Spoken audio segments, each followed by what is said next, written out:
I really am an enthusiast for the interface and for the software.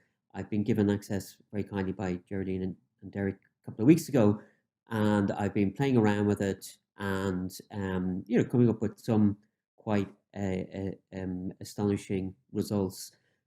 First of all, is the sheer analytical power. I mean, I've been really impressed by that. That is being able to do things that you would never, in the past, using analog methods, you would never be able to do. And I think that's a really great bonus. And I hope that the interface is more widely shared so that people can do that.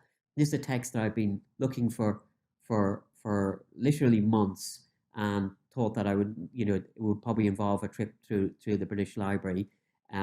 It's William Balloch, Ireland as I Saw It. Balloch was a Universalist minister who came to Ireland in 1850, a Republican, not in the Irish sense, an American Republican, and is a fascinating account, really, of Ireland just on the cusp of the famine. And when I went looking for this years ago, there was no way I could access it. Subsequently being available on Google Books, but the Curatr interface is much more user friendly for searching it. And making that sort of material available to scholars, I think, is a great boon and a great advantage.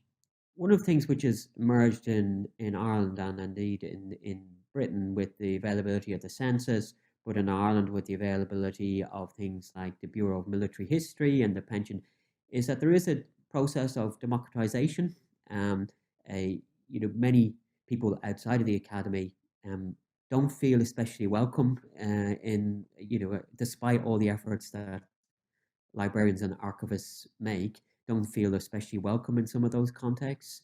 And having, which I hope will be the case in due course, having this on sort of open access will mean that people who ordinarily are really shut out from that sort of access can get the material and form their own accounts.